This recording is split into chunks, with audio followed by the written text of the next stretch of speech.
Selamat pagi Bapak Ibu hadirin. Selamat bergabung di Admin.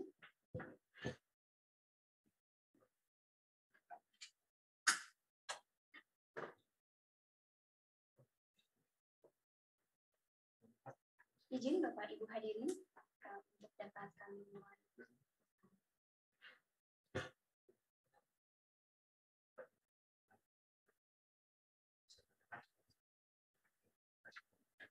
Bapak Ibu hadirin, apakah suara saya dapat terdengar jelas? Sudah. Dengan Mbak. Apa itu?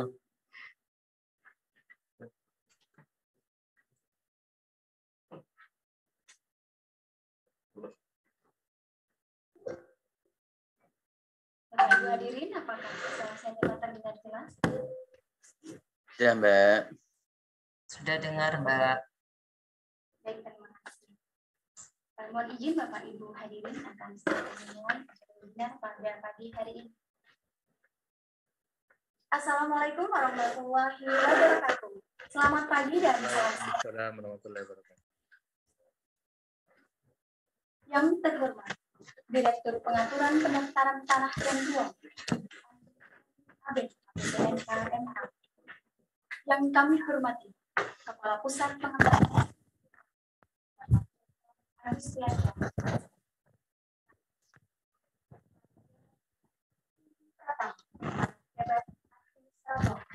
Para pejabat pengawas tamu undangan dan para hadirin serta peserta webinar. Selamat datang di acara webinar bertemakan kepesertaan BPJS Kesehatan dalam layanan pendaftaran peralihan hak atas tanah atau hak milik atas satuan rumah susun karena jual beli. Bapak Ibu yang kami hormati, susunan acara webinar pada hari ini yang pertama, pengarahan dan sambutan webinar yang nantinya akan disampaikan Kepala Pusat Pengembangan Sumber Daya Manusia, Bapak Dr. Agustias, SFIP, SKMD. Selanjutnya, pemberian materi oleh narasumber webinar kita hari ini yang sedianya akan disampaikan oleh Bapak Insinyur Suyus Pinggayani, MAPPSC, selaku Direktur Jenderal Penetapan Hak dan Pendaftaran Tanah. Namun karena kesibukan dan adanya kegiatan yang tidak dapat diwakilkan, maka dari itu narasumber kita pada hari ini akan diwakilkan Direktur Pengaturan Pendaftaran Tanah dan Ruang, Ibu Andi Tendri Abid, APTNH. Dan sebagai moderator webinar hari ini, kita akan dipandu langsung oleh Pak Inyo Kensar Hetari, APTNH. Bapak Ibu yang kami hormati, selanjutnya kami persilahkan kepada moderator untuk memandu acara webinar kita hari ini. Tapi sebelumnya, izinkan saya untuk membacakan kurikulum vitae dari beliau. Beliau dengan nama lengkap Inyo Kensar Hetari, riwayat pendidikan terakhir beliau S2 Magister Hukum. Beliau juga telah meraih berbagai penghargaan, sehingga terakhir beliau menjabat sebagai penjadi suara ahli media di PPSDM Kementerian ATR. Kepada beliau, Pak Inyo, kami silakan. Silakan.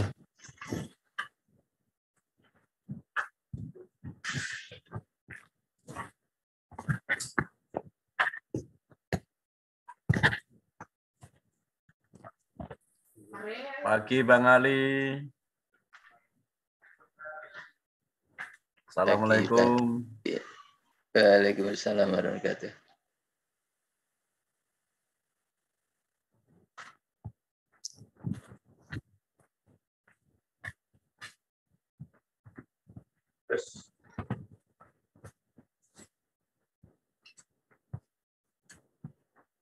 Mohon izin, apakah suara saya kedengaran? Kapan mudik Bojonegoro nih? Putus-putus Pak Inyo.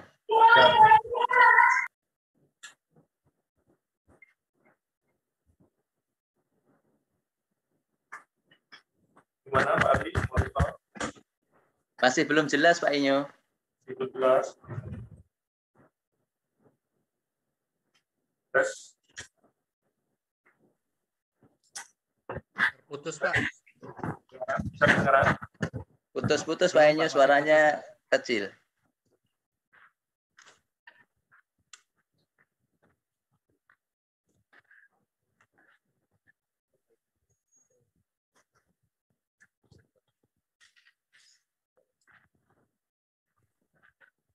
Pak Ali bisa kedengeran?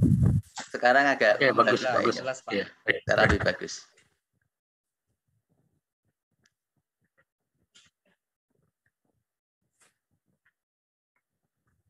Baik, kita bisa mulai acara webinar kita hari ini. Assalamualaikum warahmatullahi wabarakatuh. Waalaikumsalam. Selamat pagi, salam sejahtera buat kita sekalian. Shalom, Om Swastiastu, Namo Buddhaya, salam kebajikan. Selamat bertemu kembali Bapak Ibu peserta acara webinar yang diselenggarakan oleh Pusat Pengembangan Sumber Daya Manusia Kementerian Agraria dan Tata Ruang, Badan Pertanahan Nasional, yang biasa kita kenal dengan sebutan PPSDM Kementerian ATR BPN. Perkenalkan, nama saya Ijo Hetari, selaku moderator yang memandu jalannya acara webinar hari ini. Saat ini saya sebagai Widyaswara Ahli Madya di Kementerian ATR BPN. Webinar kali ini mengangkat tema kepesertaan BPJS Kesehatan dalam layanan pendaftaran peralihan hak atas tanah atau hak milik satuan rumah susun karena jual beli. Adapun narasumber pada webinar hari ini adalah Ibu Andi Tenri Abeng, APTNH MH.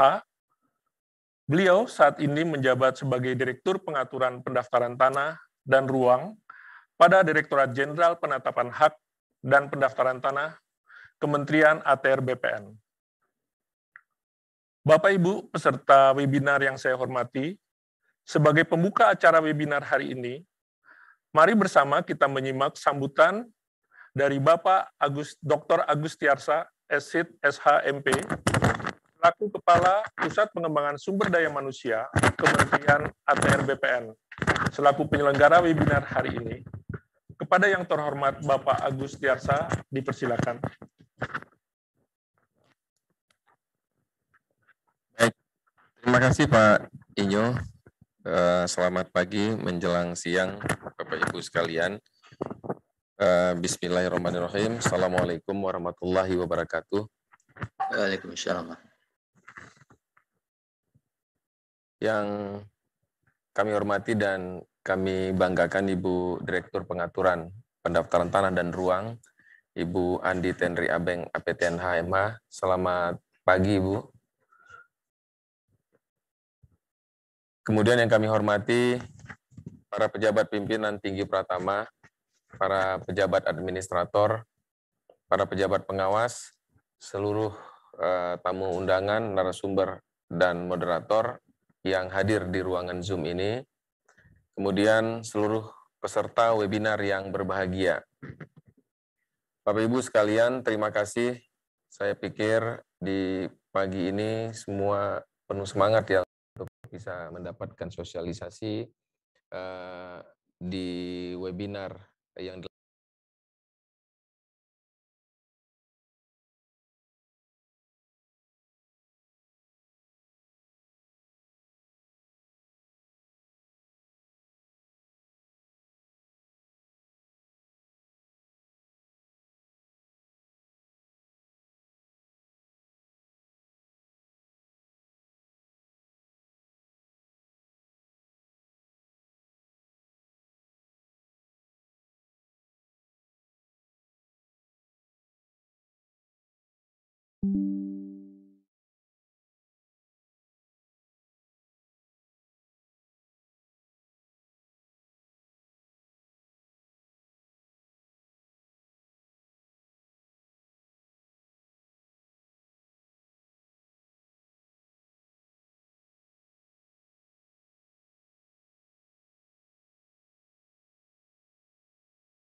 dengan baik proses-proses untuk bisa kebijakan atau instruksi dari Presiden ini bisa dilaksanakan dengan baik di seluruh jajaran, sehingga masyarakat yang menerima pelayanan di kita itu juga bisa menerima layanan dengan baik dan tidak merasa bahwa ini sebuah beban yang baru atau sebuah beban yang berat di dalam pelayanan.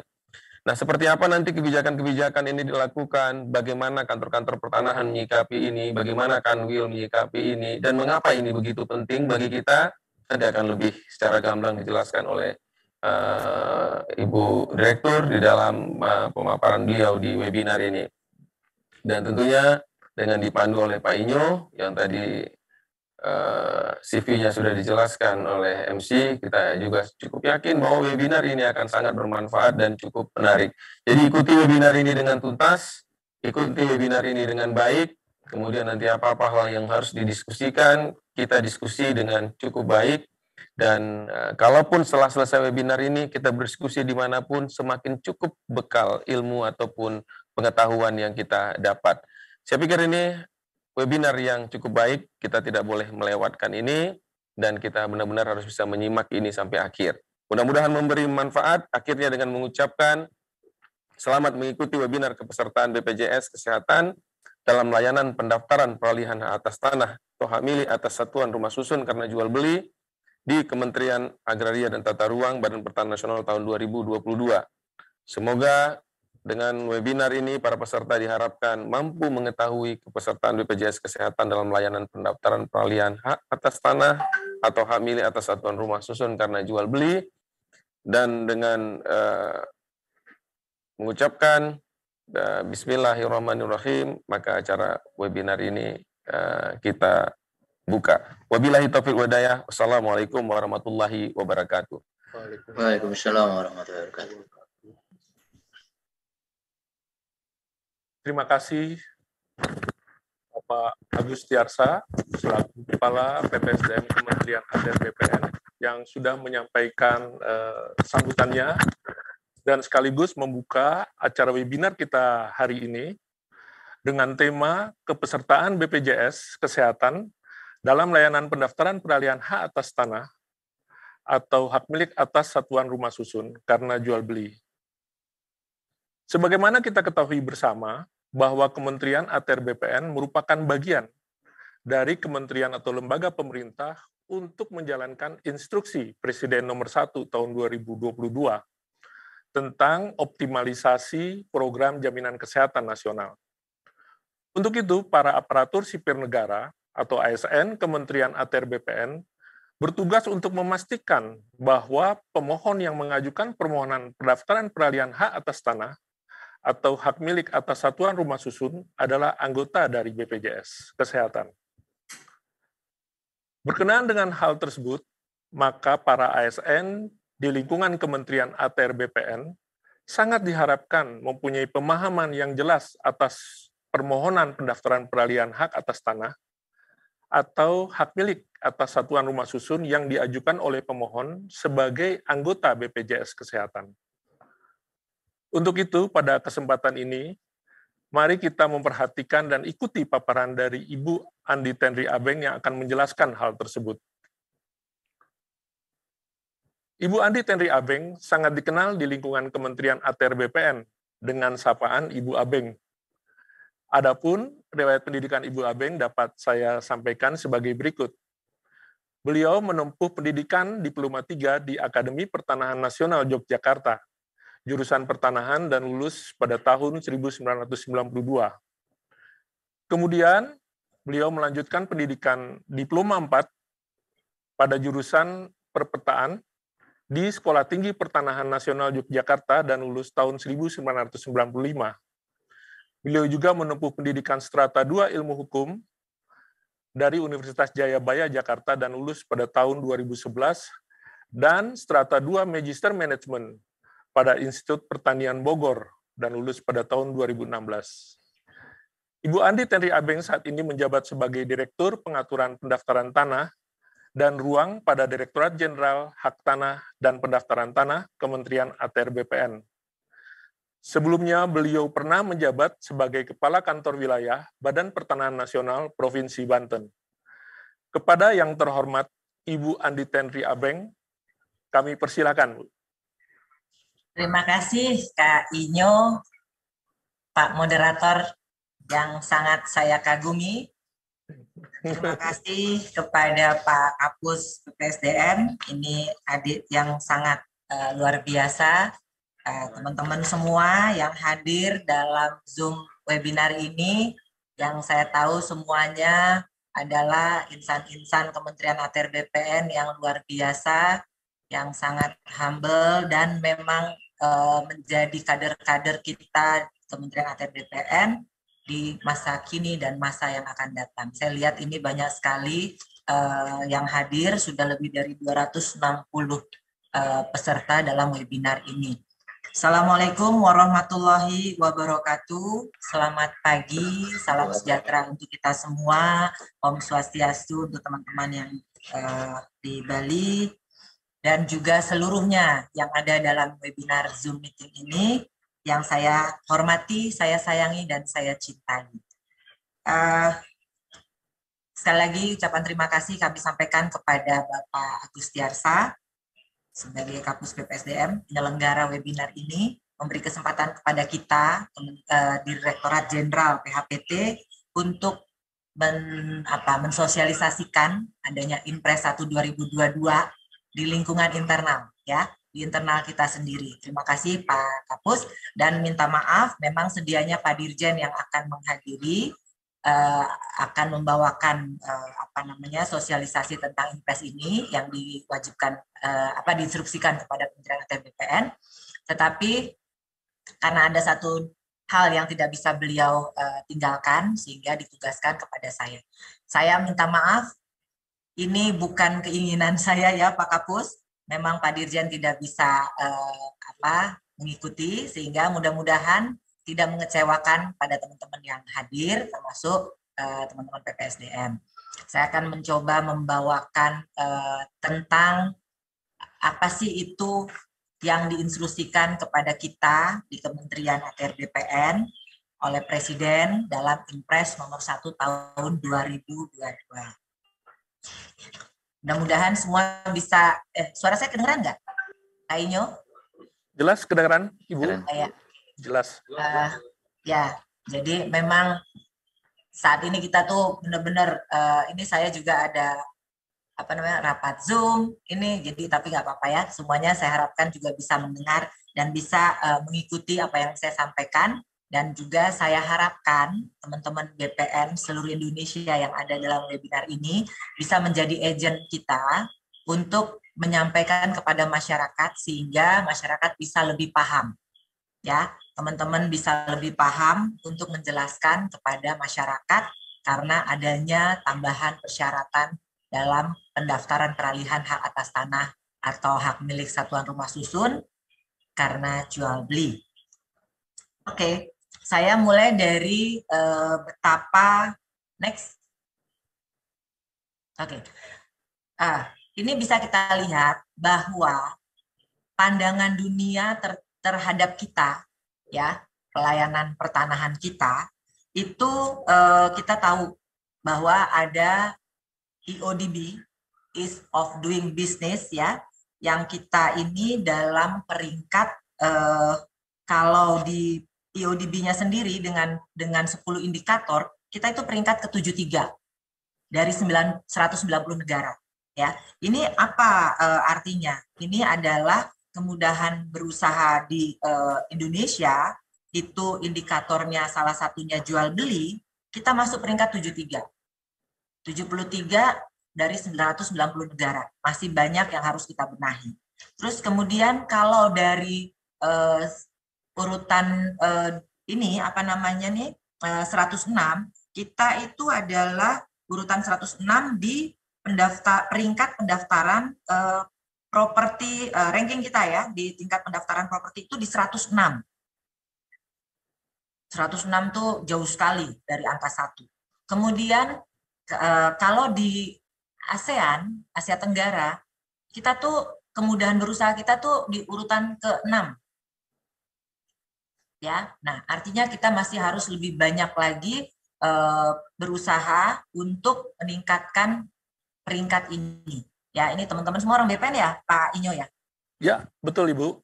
Peserta dari dikenal ya. lingkungan Jadi, ASN Kementerian ya, ATR jadi BPN. saya mau menyampaikan bahwa kita, terutama untuk layanan jual beli, itu dipandang oleh dunia, dihitung ranking-ranking kita, ya. Jadi memang banyak yang masih harus kita lakukan untuk perbaikan, kemudahan berusaha. Ini saya membawa teman-teman semua bahwa ujungnya nanti adalah peralihan hak jual beli yang masuk dalam Inpres. Kemudian next, nah ini hanya contoh ya. Kami memberikan contoh bahwa 6 prosedur dalam IODB 2020 itu harus berlaku selama 28 hari, sangat panjang ya. Terus kemudian cukup tinggi biaya yang dikeluarkan. Nah, nilainya itu 8,5% dari nilai properti. Sehingga kita tadi masuk dalam ranking 106 dunia. Ya, next. Nah, kita dalam layanan pertanahan ini 10 tertinggi, 10 layanan terfavorit yang saya munculkan. Favorit kedua itu adalah peralihan hak jual beli. Ada sekitar 1 juta di tahun 2019, ada 900 ribuan di tahun 2020, dan di tahun 2021 naik lagi 1 jutaan. Ya, ini menggambarkan betapa peralihan hak jual beli cukup favorit di dalam kita. Sukses Pak Kapus. Terima kasih. Sukses Pak.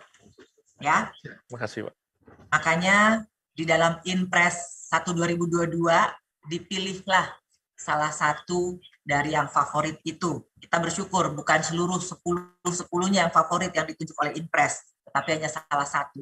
Dan salah satu ini adalah hanya satu dari 137 layanan pertanahan yang ada di KKP kita, ya. Jadi hanya salah satu yang ditunjuk oleh Inpres. Nah, saya harapkan teman-teman di sini, ASN maupun PPN yang ada bergabung dalam webinar ini, bisa juga turut menjelaskan kepada masyarakat tentang kondisi-kondisi ini. Next. Nah, dalam Inpres 1 2022, ya, dalam Inpres 1 2022, sebenarnya sudah berlaku tanggal 6 Januari. Tanggal 6 Januari Inpres tersebut sudah berlaku. Terus kenapa kita baru berlakukan 1 Maret? Karena kita masih melihat perlunya sosialisasi, perlunya kita melihat menghitung apakah nanti dengan kondisi tadi kita 2 favorit teratas, apakah dengan adanya tambahan persyaratan ini akan menyebabkan kita punya PNBP menurun dan sebagainya. Kita harus hati-hati dalam menentukan kapan kita mulai. Pimpinan sudah menetapkan tanggal 1 Maret. Saat itu kita buat edaran. Tetapi ternyata menjadi viral di medsos, ya, karena penjelasan belum kita jelaskan, tetapi masyarakat sudah langsung menanggapinya, ya. Tapi nggak apa-apa. Itu juga salah satu sarana beriklan buat kita Kementerian ATR BPN. Sehingga sekarang hampir seluruh masyarakat Indonesia melihat BPN itu ada dan BPN itu berkarya, ya. Jadi kita ambil sisi positif dari viralnya tentang pemberlakuan Inpres 1 2022.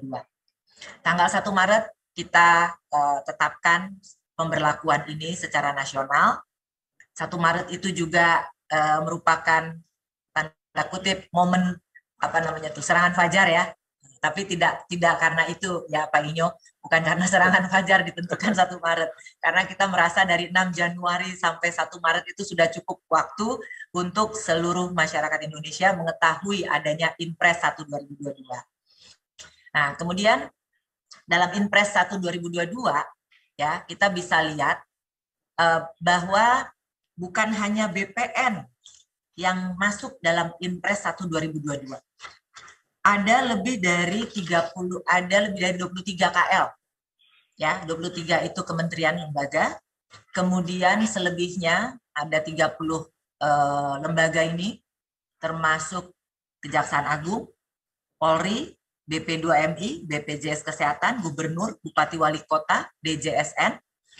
Ini menjadi mendapatkan perintah atau mandat atau instruksi dari Presiden dengan Impres 1 2022. Kita adalah bagian dari 30 KL tersebut.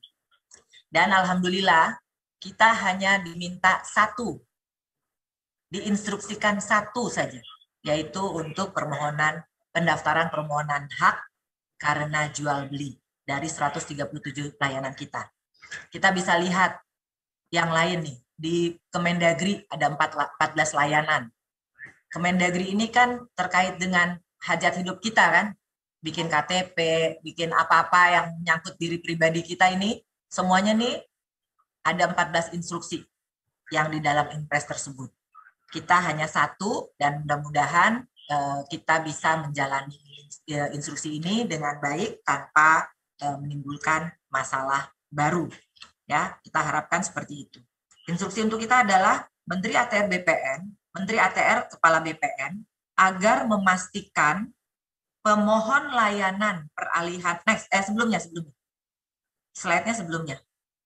Ya, kita diinstruksikan Menteri ATR Kepala BPN agar memastikan pemohon layanan peralihan hak atas tanah atau hak milik satuan rumah susun merupakan peserta aktif dalam program Jaminan Kesehatan Nasional. Ya, jadi kita harus memastikan bahwa pemohon tersebut adalah peserta aktif. Ya, adalah peserta aktif dalam program Jaminan Kesehatan Nasional. Oke. Nah, untuk kita ketahui di Indonesia itu ternyata penduduknya saat ini adalah hampir 274 juta jiwa. Ya, 274 juta jiwa. Yang sudah mendaftar BPJS ada 236 jutaan jiwa atau sekitar 86,27%. Targetnya di tahun 2022 berdasarkan RPJM itu terdaftar 98% masyarakat Indonesia yang tercover dalam Jaminan Kesehatan Nasional. Ya, jadi maka keluarlah Impres ini. Ya. Kemudian dari 236 jutaan tersebut ada 96 jutaan itu yang iurannya dibayarkan oleh pemerintah, yang masyarakat mendapatkan bantuan. Kemudian itu pemerintah pusat. Kemudian pemerintah daerah juga membayarkan iuran 39,8 juta penduduk di daerahnya masing-masing.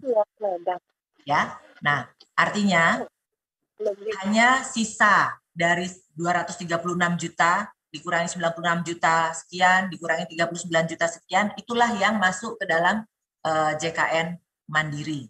Ya, ini yang ingin yang diperintahkan oleh Presiden kepada kita untuk memastikan bahwa mereka yang mengikuti mendaftarkan layanannya ke kita merupakan peserta aktif program JKN.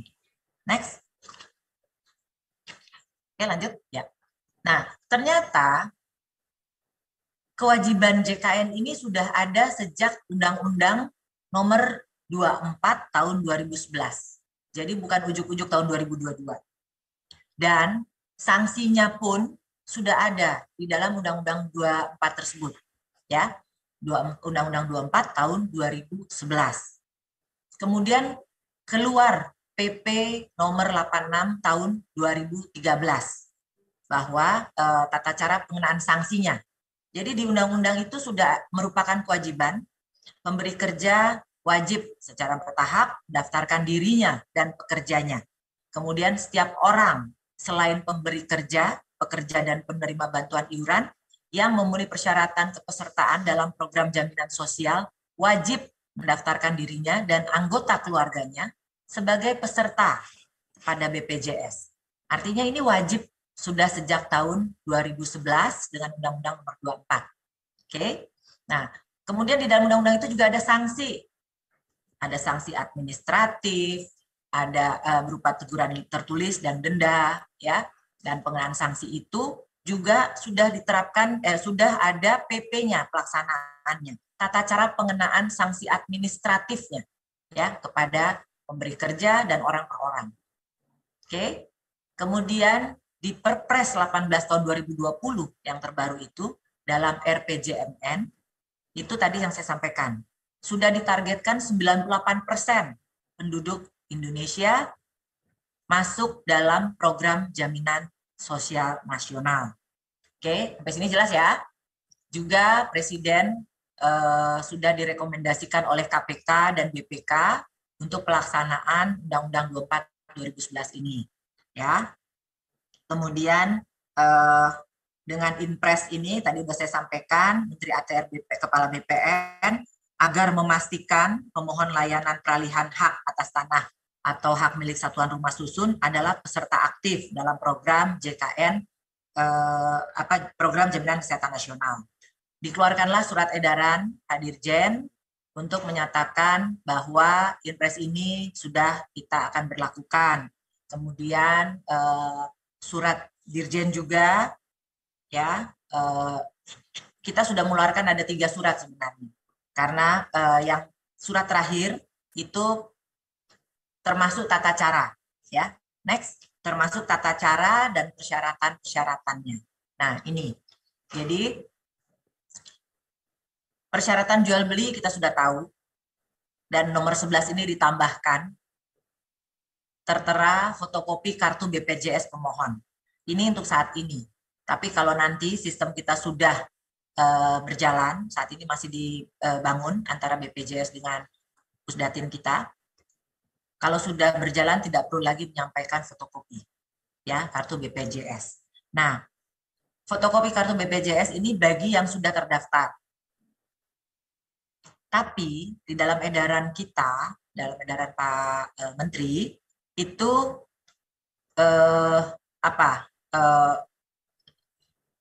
banyak kemudahan-kemudahan, ya. Jadi pertama kan dalam status kartu itu ada 3. Peserta aktif itu, peserta BPJS itu ada 3. Dia aktif, dia tidak aktif, atau dia belum punya. Nah,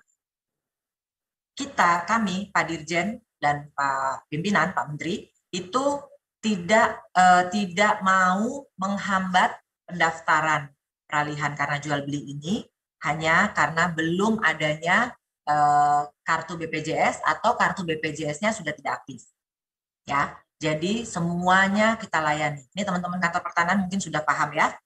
Jadi tidak ada permohonan yang ditolak hanya karena tidak ada atau tidak aktif kartu BPJS, ya.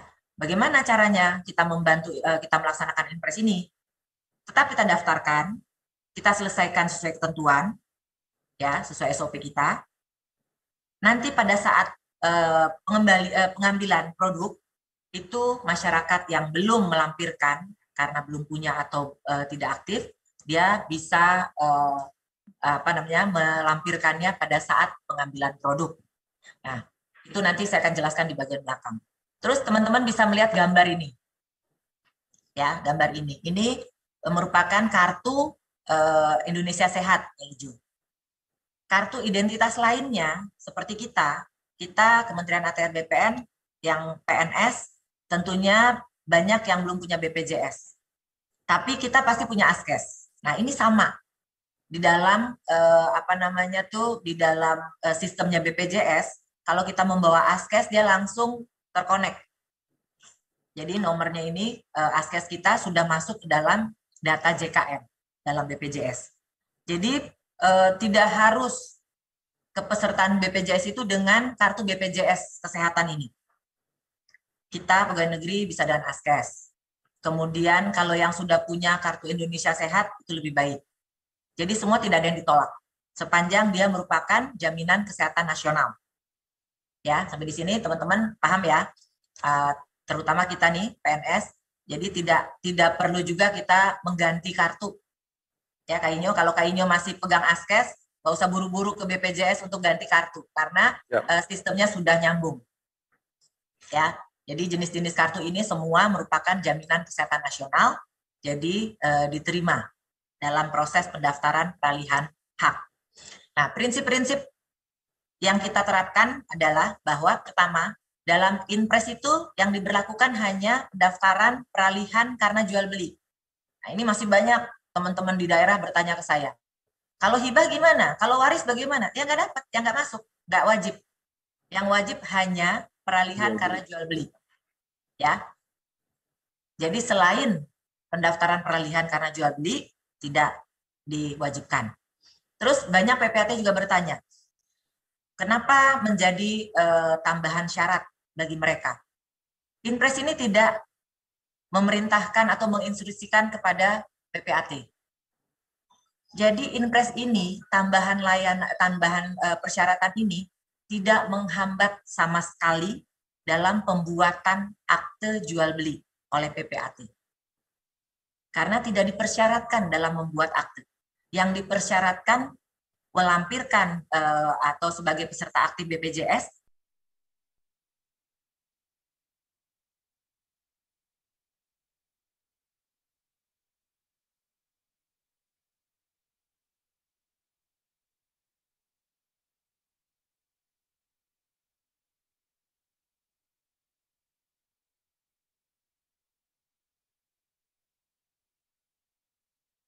nanti mereka harus melampirkan bukti kepesertaan aktif BPJS. Artinya tidak ada yang PPAT yang terhambat pekerjaannya, ya. Terus kemudian apa nih? Dikenakan persyaratan kepesertaan ini hanya dikenakan kepada pembeli.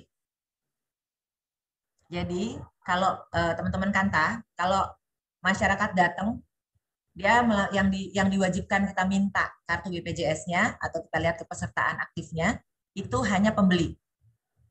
Penjual dan sebagainya sudah tidak. Ya, hanya pembeli yang dilampirkan. Oke. Terus kemudian bagaimana kalau dia WNA?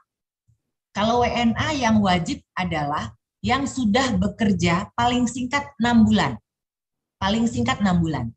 Kalau dia belum 6 bulan, dia tidak masuk dalam kewajiban di Undang-Undang 24 yang tadi saya sampaikan, ya. Jadi kita nggak usah memaksakan. Kalau pembeli hak pakai adalah WNA, dia baru prolekitas, dia belum 6 bulan di sini, jangan dipaksa minta BPJS-nya sampai nggak bisa didaftarkan, jangan. Dia belum wajib, dia tidak terkena dalam instruksi ini. Terus bagaimana kalau dia badan hukum? Badan hukum tadi saya sudah sampaikan bahwa pemberi kerja wajib ya memiliki BPJS dirinya dan pekerjanya. Nah, dalam badan hukum yang kita mintakan adalah BPJS pimpinan perusahaan tersebut.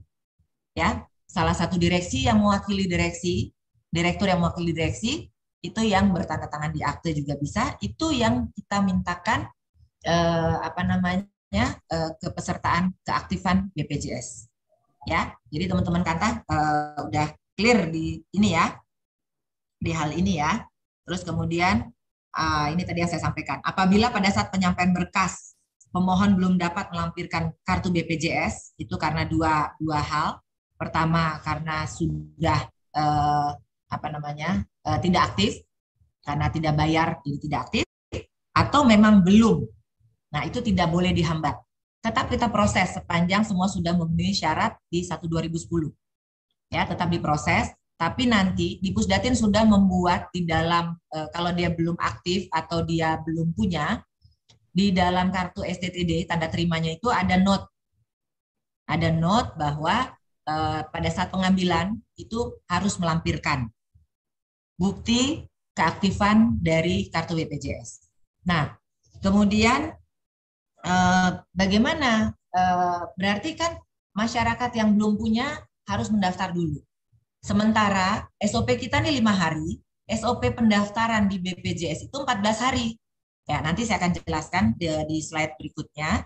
Terus ini kita sedang mengintegrasikan sistem ya, sehingga nanti kita tidak perlu lagi melampirkan fotokopi. Cukup melihat dari sistem integrasi antara BPJS dengan BPN. dengan KKP kita sehingga akan lebih memperlancar proses di loket. Next, ini saya lanjutkan. Nah, ini kalau dia begitu mendaftar, dicek dalam portalnya BPJS, ternyata statusnya tidak aktif itu artinya ada tunggakan. Jadi tidak diaktifkan lagi. Nah, sementara untuk mengaktifkan mereka itu harus membayar. Tidak semua orang mampu membayar lunas karena mungkin tunggakannya udah sekian tahun. Ada kebijakan di BPJS itu dengan pembayaran bertahap. Mereka istilahkan dengan rehab. Ya. Sampai 24 bulan. Nah, artinya begitu masyarakat membayar cicilan pertama, note yang ada di tanda terima itu sudah menjadi gugur sehingga pada saat selesainya sertifikat diproses bisa diambil cukup dengan memperlihatkan bukti bayar cicilan pertama. Ya, Pak teman-teman Kanta udah clear ini ya. Terus kemudian kalau data tidak ditemukan pada saat di portal, data tidak ditemukan, itu artinya belum menjadi peserta. Nah, untuk menjadi peserta, dia bisa masuk ke dalam web service-nya BPJS, mendaftar online. Kemudian kita tidak usah tunggu sampai selesai pendaftaran itu, dia mendapatkan kartu baru, terus dia bawa ke kita dengan posisi aktif. Tidak perlu. Cukup masyarakat membawa screenshot atau tangkapan layar virtual account. Jadi pada saat masyarakat mendaftar di web service-nya, webnya BPJS, nanti akan keluar virtual account. Jadi cukup ini yang ditampilkan oleh masyarakat, itu note di dalam STTD kita itu menjadi gugur. Masyarakat boleh mengambil sertifikat yang telah selesai.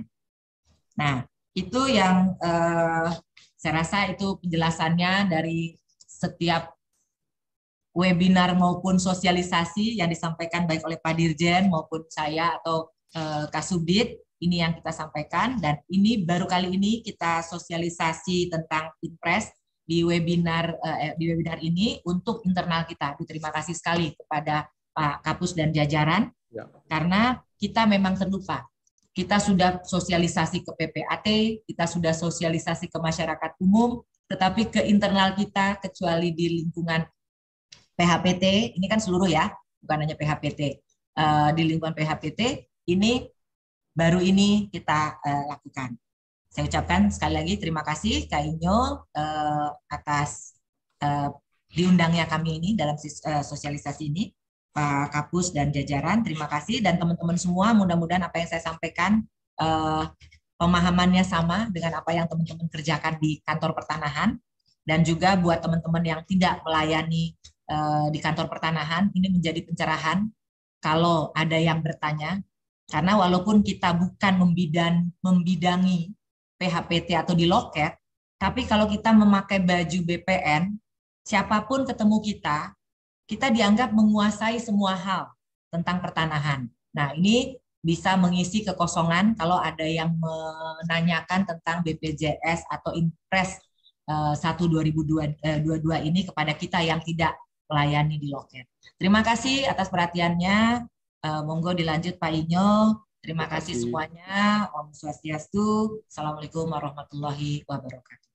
Waalaikumsalam warahmatullahi wabarakatuh.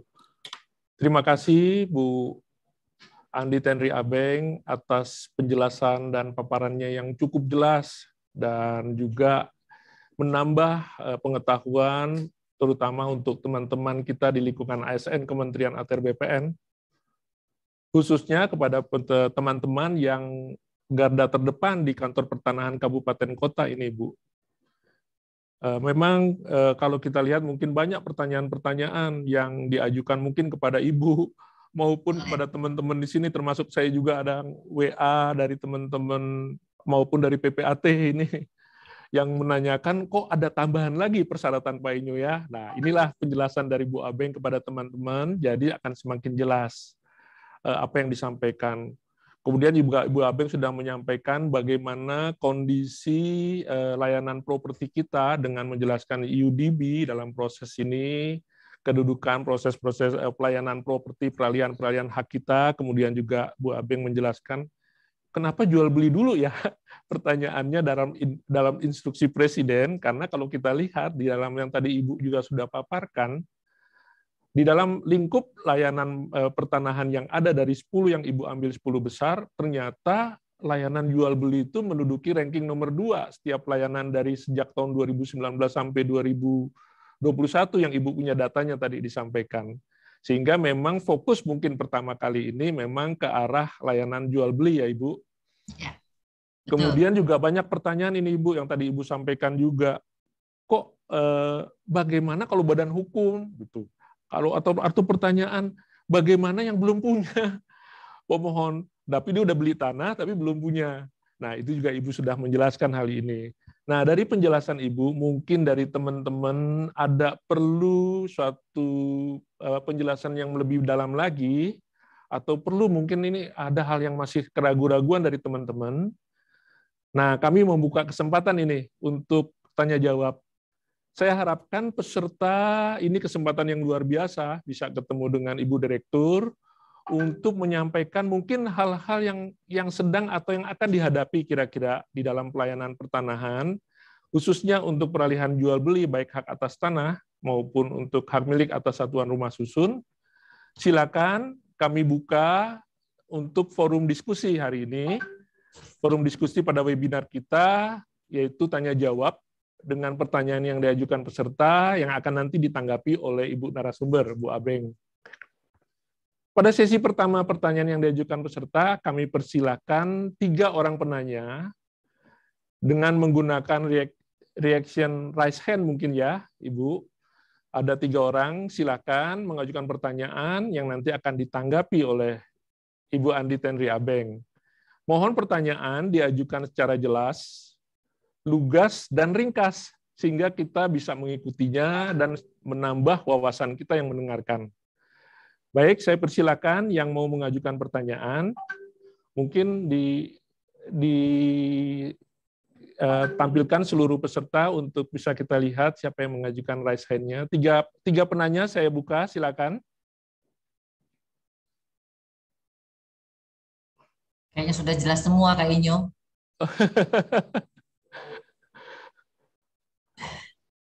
Oh, Pak Ali. Oh, ada Pak Ali Hindarto. Beliau Widya Iswara di PPSDM, sahabat saya ini, Bu Abeng. Sahabat saya juga Pak Inyo. Saya persilakan Pak Ali Hindarto untuk mengajukan pertanyaannya. Silakan Ibu Bapak. Terima kasih Pak Inyo, Bu Abeng, luar biasa penjelasannya. Dari penjelasan Ibu tadi disampaikan terkait dengan salah satu persyaratan untuk jual beli pendaftaran untuk karena peralihan hak karena jual beli adalah melampirkan BPJS ya. Sebagaimana Ibu jelaskan juga bahwa keanggotaan BPJS ini kan ada yang aktif dan tidak aktif ya.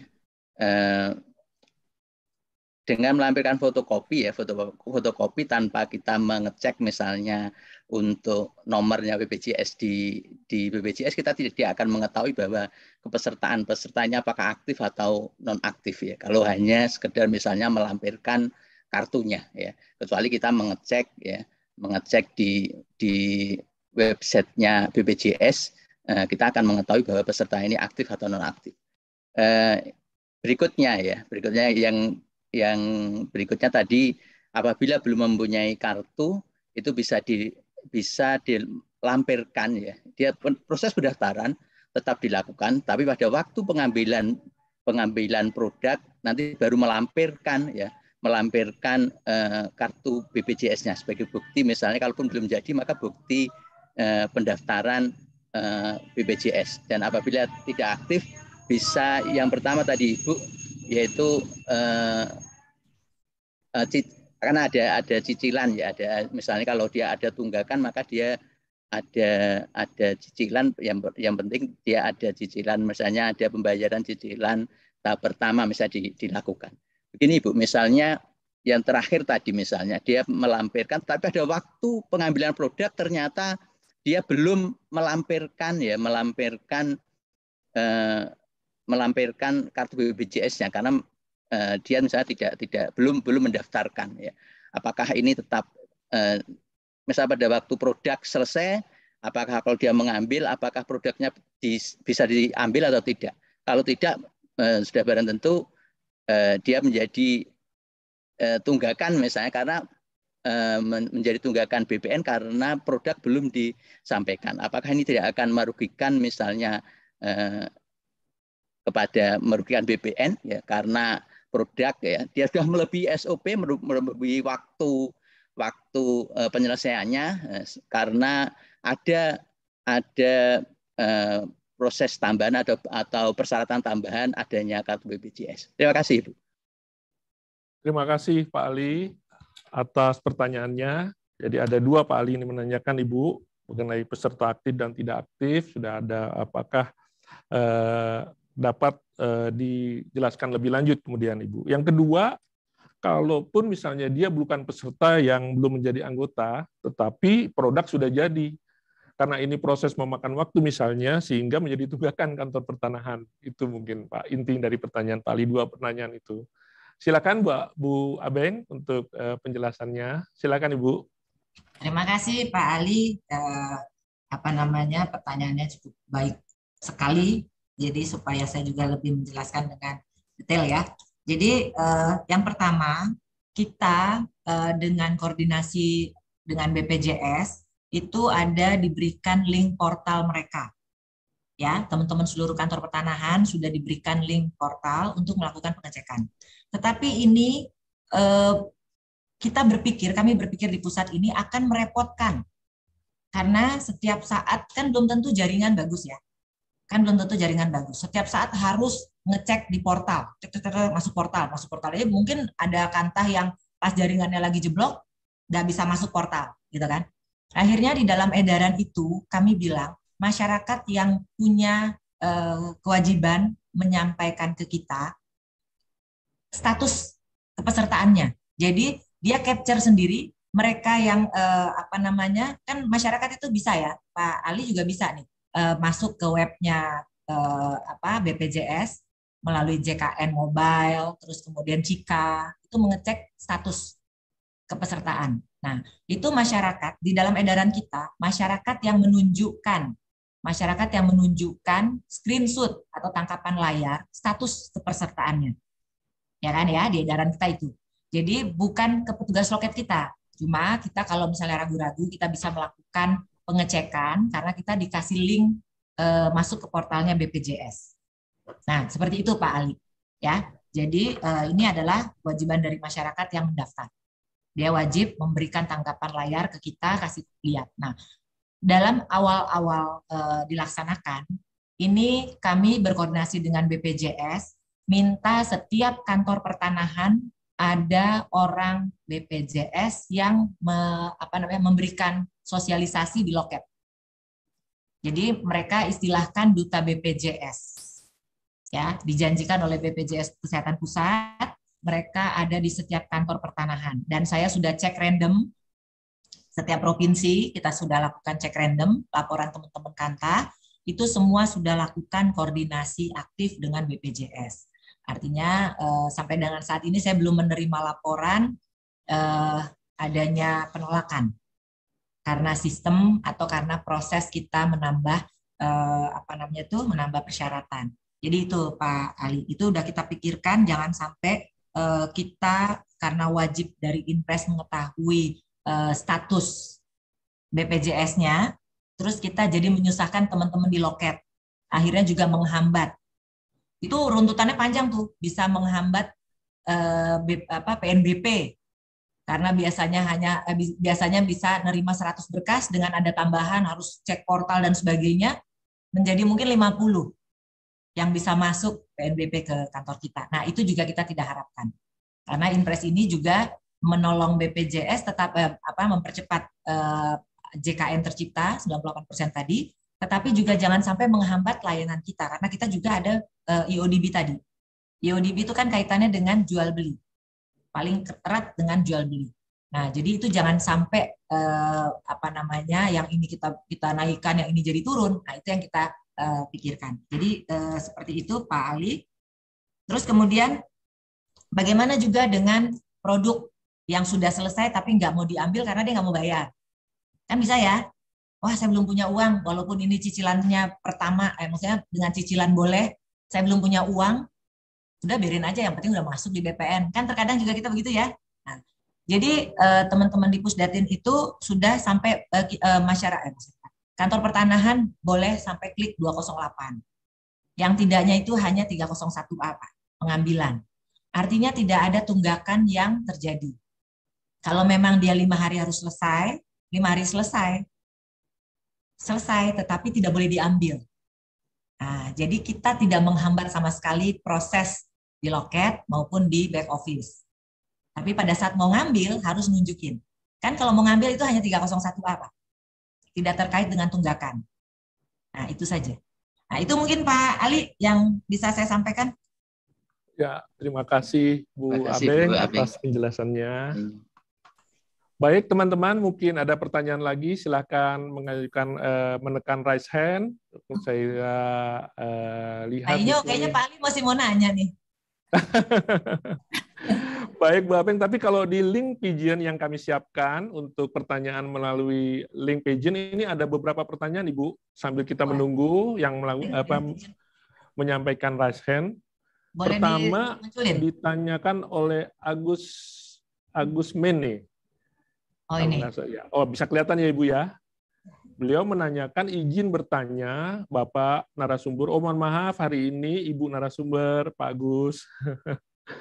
Dari judulnya tersirat, judul tema kita mungkin, bahwa persyaratan berupa BPJS hanya berlaku untuk peralihan hak karena jual beli. Kenapa hanya itu, tidak meliputi peralihan lain? Apa filosofinya? Waduh, sudah masuk ke filosofi ini Bu Abeng, pertanyaannya dari Pak Agus.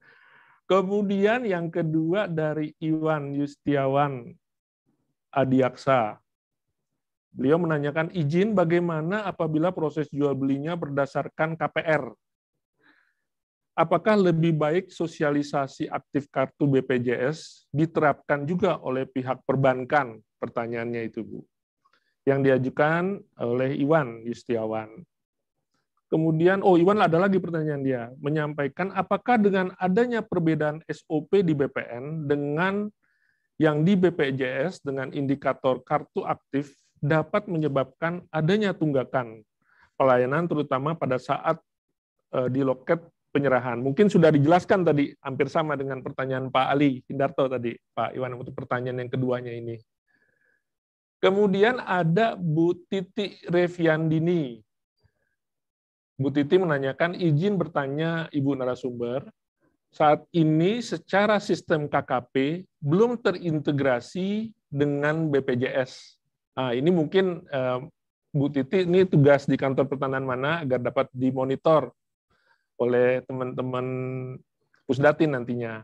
Bagaimana cara petugas loket yang menerima berkas memastikan kebenaran fotokopi kartu BPJS yang dilampirkan? Itu dari Bu Titi Reviandini, Ibu. Ini saya bacakan juga ya, sekaligus masih ada 3 lagi nih, Bu. Kemudian ada Haris Restivo. Izin bertanya untuk pendaftaran tanah apakah perlu melampirkan nomor BPJS-nya atau harus dengan kartunya? Terima kasih. Kemudian Normaya menanyakan, mohon izin bertanya, untuk peralihan hak jual beli yang pembelinya adalah beberapa orang, apakah wajib melampirkan semua fotokopi kartu peserta BPJS atau boleh hanya diwakili 1 orang pembeli? Nah, ini menarik juga ini Ibu, pertanyaannya kalau pembelinya ini merupakan kepemilikan bersama. Kemudian satu lagi dari Bapak Muhammad Iqbal. Peserta, kebetulan Pak Iqbal kalau nggak salah ini peserta PKA, pelatihan kepemimpinan administrator sekarang Bu, lagi mengikuti pelatihan, beliau juga ikut webinar kita. Izin bertanya agak teknis, bagaimana jika terdapat pemohon peralihan karena jual beli, di mana pembeli adalah karyawan pada perusahaan yang telah ditanggung oleh asuransi kesehatan lain. Jadi dia sudah mengikuti asuransi kesehatan lain, apakah tetap harus diwajibkan mengikuti menunjukkan kartu BPJS-nya? Ini Bu, pertanyaan dari Pak Muhammad Iqbal. Ya, menarik juga ini, Bu. Karena banyak mungkin diulang Pak Inyo, yang Muhammad Iqbal yang mana? Izin bertanya nomor agar ini teknis. yang di atas ini, Bu, yang mungkin bisa ada di share itu, Bu. Di mana pembeli adalah karyawan pada perusahaan yang telah ditanggung oleh asuransi kesehatan lain. Ya, itu. Oke.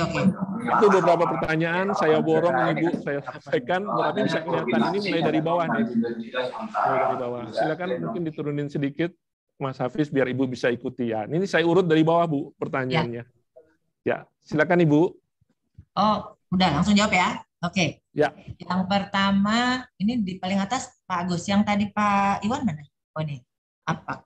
Tadi Pak Agus. Pak Agus mana tadi? Pak Agus pertanyaannya mana? Agus main ya? Ya, Agus main, Bu. Agus main. Agus pikiran. Pikiran. Oke. Apa filosofinya? Kalau nanya filosofinya kenapa jual beli itu nanti itu tanya ke Pak Presiden karena beliau yang mengeluarkan impres. Tetapi saya menjelaskan tadi kemungkinan kenapa dipilih karena saya terus terang tidak tahu impres ini prosesnya bagaimana. Yang jelas setelah jadi impres itu kami baru tahu. Jadi kalau tadi saya menganalogkan, tadi sudah dijelaskan juga oleh Pak Inyo, ya saya sudah jelaskan awalnya, kemudian ditegaskan oleh Pak Inyo, karena peralihan hak ini top 10 yang nomor 2 dari layanan pertanahan kita, gitu ya. Kalau saya melihatnya itu, maka dipilih. Kita bersyukur hanya 1, jadi tidak terlalu merepotkan. Ya, Pak Agus, kalau misalnya 10 top 10 ini harus dengan BPJS, betapa rumit, tambah rumit, gitu ya. Nah, tapi kalau ditanya apa filosofinya, apa ya Pak Inya, bisa dibantu ya? Kami hanya bisa menjelaskan secara teknis yang ada di kita dari data-data. Tapi kalau secara filosofi, boleh tanya ke Pak Presiden. Oke ya, mohon maaf Pak Agus. Ini Pak Agus dari kantah mana ya? Atau dari orang luar? Pak Agus masih pikiran, Bu, karena Agus main orang pusat, Bu. Oke, ini ada one comment. One comment-nya nggak bisa dibuka ya kayaknya ya. Oke, yang kedua Pak Iwan, kalau KPR bagaimana? Kalau KPR kan tetap melampirkan akte jual beli ya. Ya kayaknya ya. Orang mendaftarkan, kita pakai KPR, tapi peralihan haknya kan jalan. Ya, tetap pakai jalan. Jual beli. Ya. Nah, tadi udah saya jelaskan. Tetap yang terima pembeli. Ya. Nah, masalah nanti harus dari bank, udah diedukasi, itu nanti ke depan akan kita lakukan, termasuk kepada PPAT. Walaupun sekarang PPAT tidak tersangkut sama sekali pada saat pembuatan akte. Ya, terus waktu pembuatan KPR, bank tidak tersangkut sama sekali. Hanya pada saat pendaftarannya di kantor pertanahan baru dimintain. Ya, jadi Pak Iwan, ini Pak Iwan mana ya? Iwan Yustiawan Adiaksa dari kantah mana ini? Nah, jadi begitu. Nanti kita ini bagus, masukan bagus, baik dengan PPAT, perbankan, dan instansi institusi lainnya. Nanti kita juga coba komunikasikan. Ya, kalau bisa di hulunya sudah kita mintakan atau sudah ada, tentunya tidak mempersulit lagi pada saat kita melakukan proses pendaftaran yang hanya 5 hari, ya kan? Kayak misalnya kita buat akte di PPAT, kan nggak sehari jadi. Tapi berapa hari ngumpulin ini, ngumpulin itu gitu kan. Nah itu mungkin saran Pak Iwan bisa dianalogkan lah PPAT, perbankan. Itu bisa kita mintakan mereka sudah mulai informasikan kepada kliennya atau si pemohonnya untuk juga melengkapi BPJS aktif, kepesertaan aktifnya. Gitu ya Pak Iwan ya. Terus kemudian bagaimana kalau ada tunggakan? Izin bagaimana apabila proses jual belinya beroda? Apakah dengan adanya perbedaan SOP di BPN dan BPJS dengan indikator kartu aktif dapat menyebabkan adanya tunggakan pelayanan terutama saat di loket penyerahan? Di loket penyerahan sudah tidak masuk ke dalam tunggakan kinerja kita karena 208 boleh diklik, boleh diterbitkan. 301A-nya tentunya pada saat orang datang mengambil. Ya. Kalau orang datang mengambil. Kalau dia belum ambil, tentunya tunggakan di 301A. Tetapi tidak mempengaruhi penilaian kinerja bahwa pekerjaan belum selesai. Ya, karena ada pihak eksternal yang belum datang ambil. Gitu ya Pak Iwan ya. Jadi tadi udah saya jelaskan, kita tidak boleh menghambat proses sampai selesai. Ya, apapun kondisi kartunya. Mau aktif, mau tidak aktif, mau tidak punya. Sepanjang sudah sesuai SOP 1 2010, tidak ada yang boleh dihambat. Yang ada adalah kita tahan penyerahannya. Ya, clear ya di sini ya, teman-teman kantor pertanahan harusnya clear.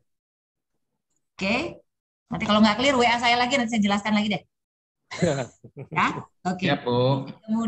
Ya, siap. Kemudian Bu Titi Reviandini. Ini kayak ada nama PPAT ini. Izin bertanya, apa saat ini secara sistem KKP oke? Tadi saya sampaikan di slide nomor bahwa akan diintegrasikan antar sistem BPJS dengan KKP. Dan saat ini Pusdatin dengan BPJS lagi intens menyiapkan sistem. Juga teman-teman dari Biro Ren dan kami semua sebagai narasumbernya itu juga sedang menyiapkan MOU dan PKS. Jadi sistem ini kalau mau host to host itu harus ada PKS, harus ada MOU. Nah, ini sedang disiapkan. Kita harapkan secepatnya selesai. Nah, selama belum ada sistem, tadi saya sampaikan, kalau tadi tercatat bahwa pemohon melampirkan kartu. Padahal di edaran kartu lagi apa namanya fotokopi. Nah, itu di edaran cukup melampirkan fotokopi screenshot ya. Di edarannya Pak Dirjen itu jelas disebutkan bahwa pemohon itu melampirkan screenshot atau tangkapan layar itu deh bahasanya. Ya, melampirkan screenshot. Nah, masyarakat itu ya peserta JKN ini bisa mengakses melalui mobile JKN, melalui Cika, Chat Assistant JKN yang dengan WA. Itu langsung terjawab. Statusnya aktif, tidak aktif, atau tidak ditemukan. Tadi sudah saya sampaikan di slide terakhir. Ya,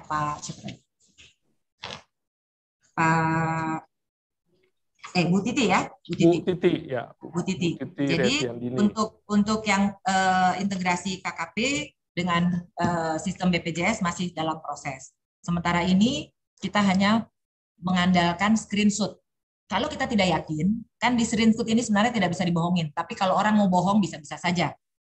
Ya, kalau kita tidak yakin, kita bisa mengakses melalui portal webnya BPJS yang untuk internal kita. Kalau kita belum punya, teman-teman kantor pertanahan sudah berkoordinasi dengan BPJS. Minta dengan duta BPJS untuk linknya. Dan kami sudah minta untuk duta BPJS ada di kantor pertanahan dalam masa peralihan ini, sebelum sistem jadi. Nah, jadi kalau teman-teman yang masih ada di sini, seluruh kantor pertanahan se-Indonesia ini, kalau ada BPJS yang tidak berkoordinasi ke kita, walaupun kewajiban kita yang koordinasi dengan BPJS di dalam surat edaran Pak Dirjen, itu tolong dilaporkan ke kami.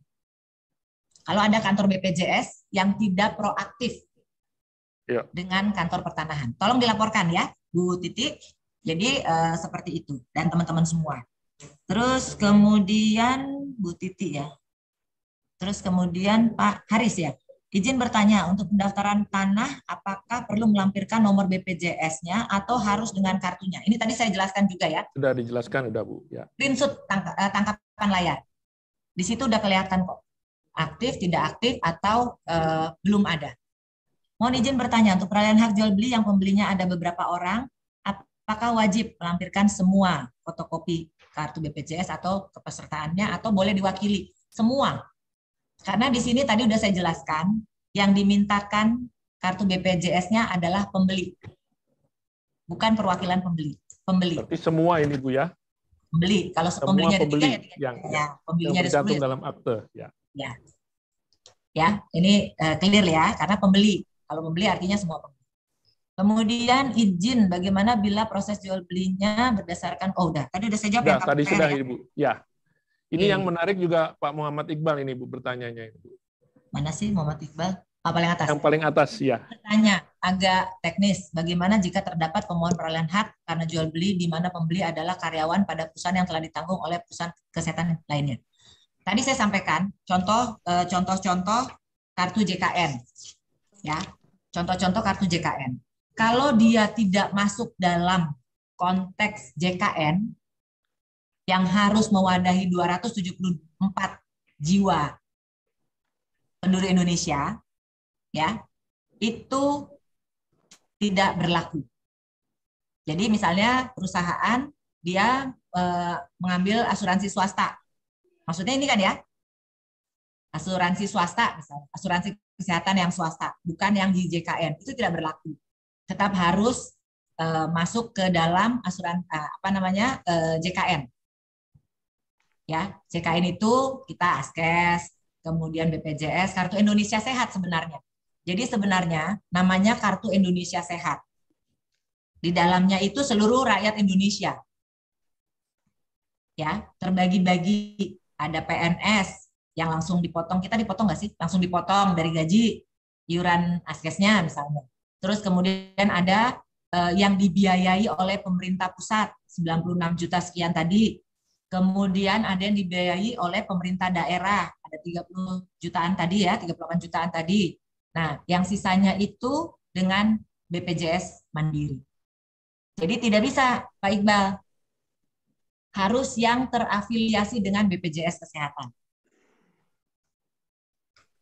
Jadi walaupun dia sudah mengikuti misalnya program-program asuransi swasta, tetapi begitu dia menjadi pembeli, dia juga apabila tidak memasuk dalam program jaminan kesehatan nasional tadi, perusahaan-perusahaan itu tetap dia harus melampirkan BPJS yang termasuk dalam program jaminan kesehatan nasional ini ya Ibu ya?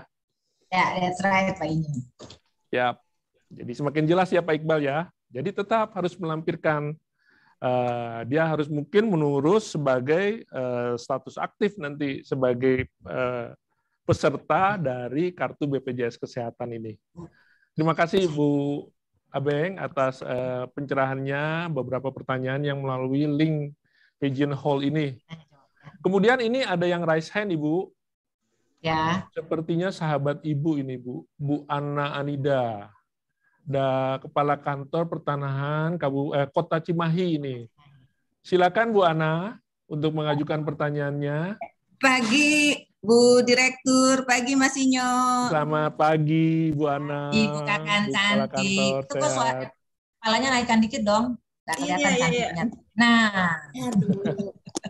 Ini sebetulnya tadi pas pertanyaan Pak Ali, saya izin Bu Direktur menyampaikan yang terjadi di kantor pertanahan. Jadi mengenai tadi sudah aktif atau enggak, memang pihak BPJS langsung datang ke kantor, bikin loket, dan membuat portal. Sehingga pada saat daftar itu dengan hanya memasukkan NIK saja, KTP itu udah ketahuan itu aktif atau enggak aktif. Itu. Oh, ya. Terus yang barusan saya lihat, sekarang di KKP juga mungkin saya lihat kan agak susah ya.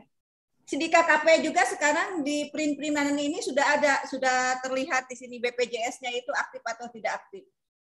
Jadi di KKP sudah ada.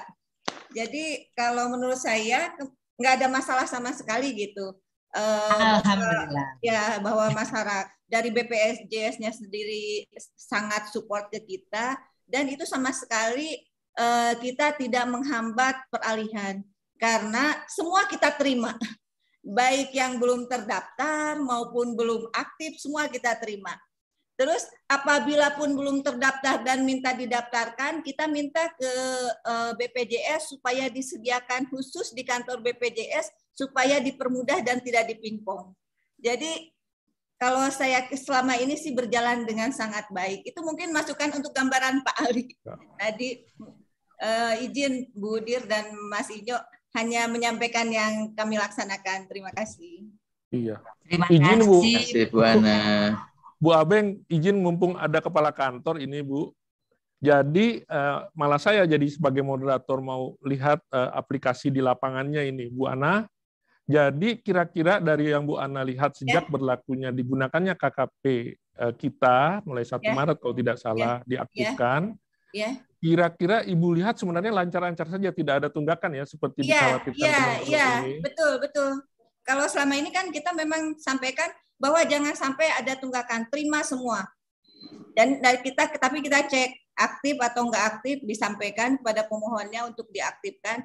Itu berkas kita terima semua sampai nanti pada saat pengambilan itu nanti diperlihatkan screenshot-nya. Yang kita lihat hanya screenshot-nya tadi. Jadi nggak usah lagi pakai kartu segala macam. Oh ya, baik Ibu. Jadi lancar, saya syukur. Iya, syukur Ibu, jadi ini bisa lancar, kerjaan kita juga lancar, juga kita bisa memenuhi instruksi Presiden ini, ya. Amin. Ya, makasih Bu Ana. Mungkin ada teman-teman dari kantor pertanahan lain memberikan masukannya. Mumpung ketemu ada Bu Direktur di sini, terkait dengan pelaksanaan dari Instruksi Presiden nomor 1 tahun 2022 serta surat edaran Pak Dirjen nomor 1 tahun tanggal 25 Februari kemarin ini. Mungkin mohon masukannya dari peserta webinar terkait dengan pelaksanaan dari Inpres ini, Inpres nomor 1 tahun 2022. Mungkin sambil menunggu Ibu, ini belum ada yang raise hand. Ini ada pertanyaan juga di chat, Ibu. Ini diajukan, mohon diturunin coba pertanyaannya, Fis. Di chat dari RR Diah Pratiwi ini, Bu. Ya. Bagaimana jika pemohon baru saja sebagai peserta BPJS, tetapi kartu BPJS belum jadi? Apakah dibolehkan mengambil sertifikat dengan menunjukkan kartu pendaftaran BPJS-nya? Jadi baru daftar tapi belum jadi, bisa ngambil hasilnya dari pendaftaran peralihan hak yang diajukannya, Ibu. Iya, tadi saya jelaskan. Coba deh, slide saya halaman terakhir. Berarti saya punya penjelasan kurang jelas ya, Kak Inyo ya? Atau Ya, kecepatan ya saya ngomong ya? Jadi, mungkin perlu penekanan-penekanan kali, Bu. Ya, jadi Bu Dia, nah ini, kalau data tidak ditemukan, tadi Bu Ana udah bilang, status ini dengan mengetik NIK, keluar semua ya Bu Ana tadi ya, di portalnya, terus jadi ada aktif, tidak aktif, atau tidak ditemukan. Kalau tidak ditemukan tuh berarti belum terdaftar, gitu kan? Kemungkinan NIK-nya juga belum valid, atau belum terdaftar. Kalau belum terdaftar, karena proses pendaftaran mereka membutuhkan 14 hari kerja, sementara kita proses hanya 5 hari. Jadi kita hanya mintakan pada saat pendaftaran, mereka tuh akan keluar bukti virtual account. Jadi jangan melihat kelas, seluruh kelas boleh. Walaupun dia datang orang kaya raya, tapi dia hanya ngambil kelas 3, jangan ditolak. Ya, tidak mengenal kelas kita. Nah, ini contoh virtual account. Cukup dengan ini, kita tidak usah sampai melihat dia sudah bayar atau belum. Ya, nggak usah. Jadi bukti mereka masuk ke dalam portal BPJS, kemudian mendapatkan virtual account. Itu juga udah bisa, Bu Dia. Ya.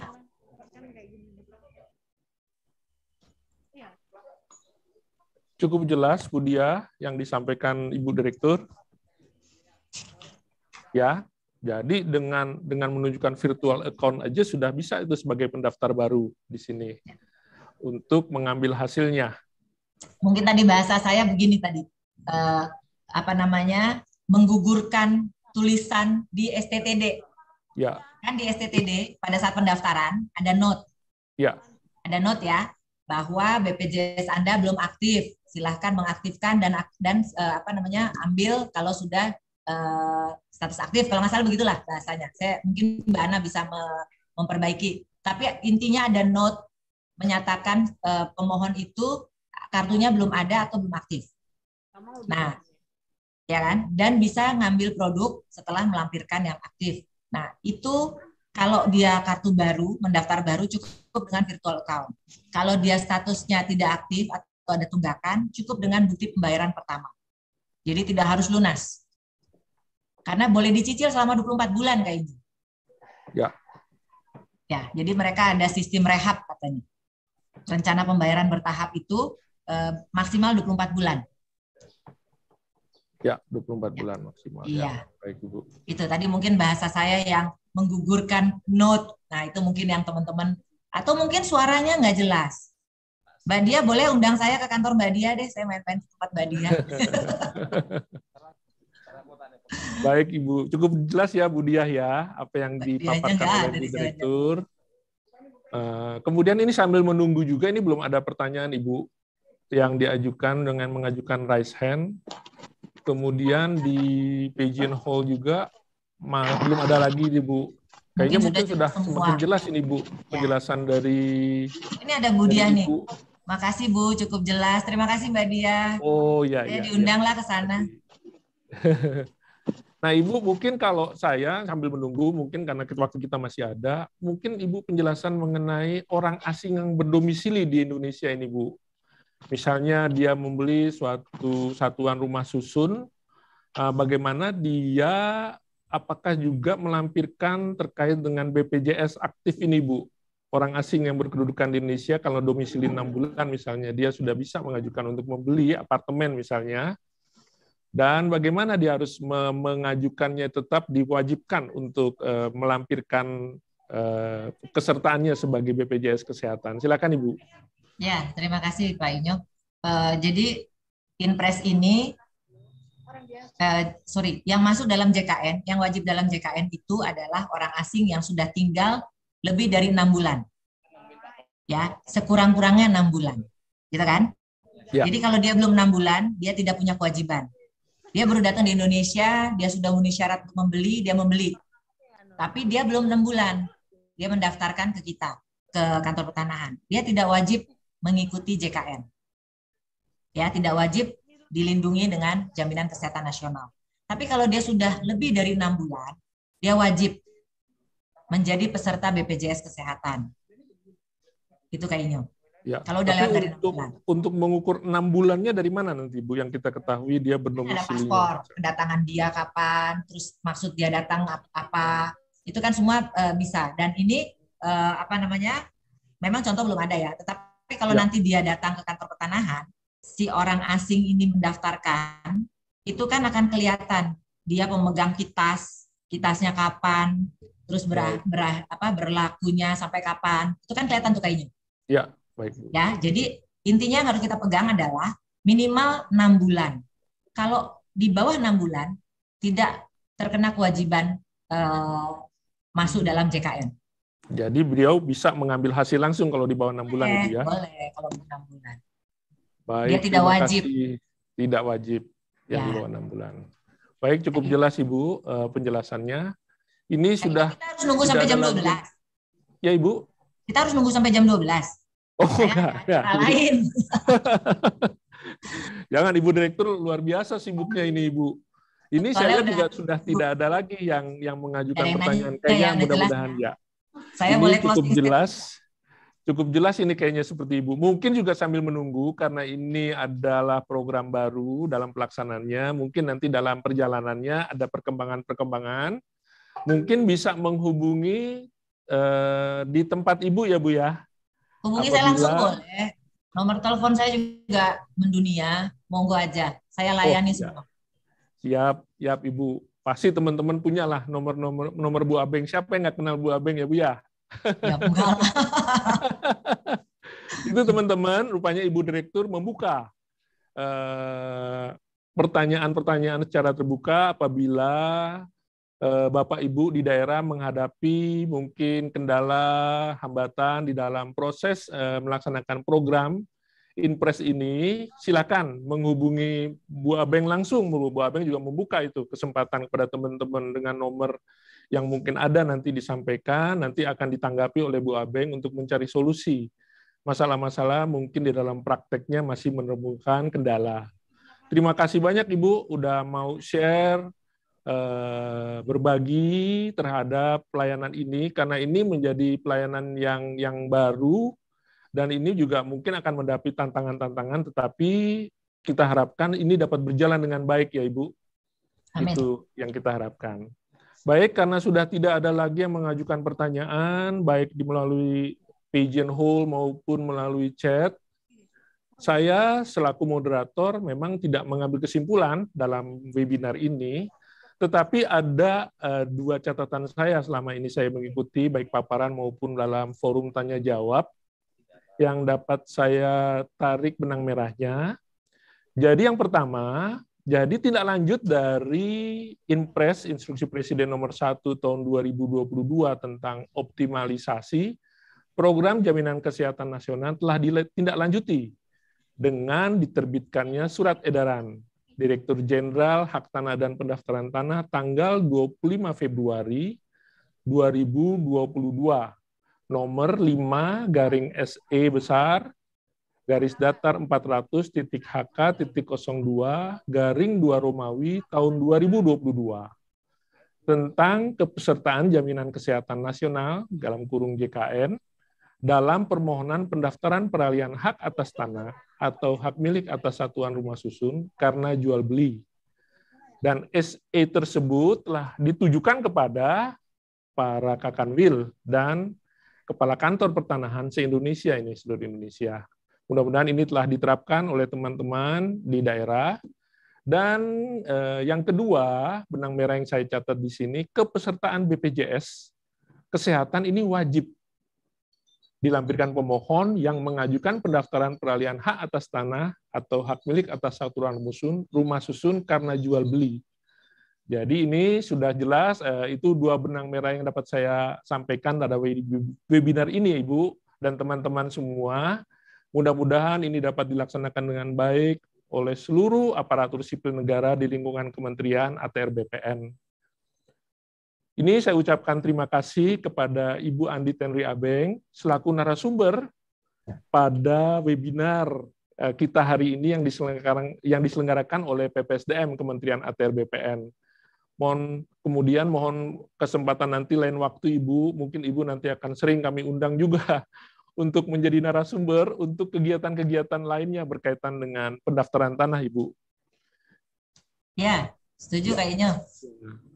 Juga kepada Pak Agus Tiarsa, Kepala Pusat Sumber Daya Manusia Kementerian ATR BPN yang sudah membuka acara penyelenggaraan webinar kali ini. Saya mohon maaf Ibu dan teman-teman semua, mungkin sebagai moderator, apabila dalam memandu acara webinar ini ada kesalahan dan kekurangan ataupun tutur kata yang kurang berkenan. Diskusi webinar ini saya tutup dengan mungkin ada satu quote ini, Bu. Saya sering ngumpulin quote-quote. Ini saya kutip dari Steve Jobs, Ibu. Jadi CEO-nya dari Apple yang saya kutip dari Harian Kompas tanggal 8 Agustus 2020. Bunyinya kira-kira begini, Bu. Satu-satunya cara untuk bekerja luar biasa dengan mencintai yang Anda kerjakan. Jika Anda belum menemukannya, carilah, jangan berdiam diri.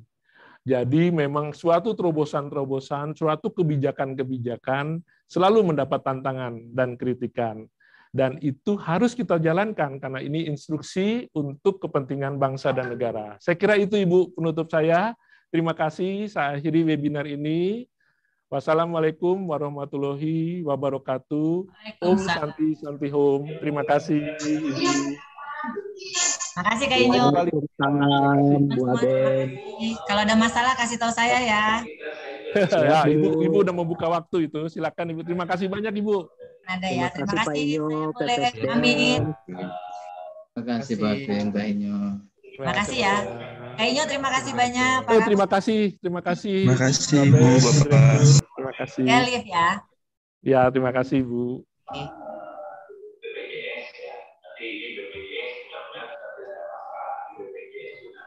Halo Bang Ali, Lai Daniel.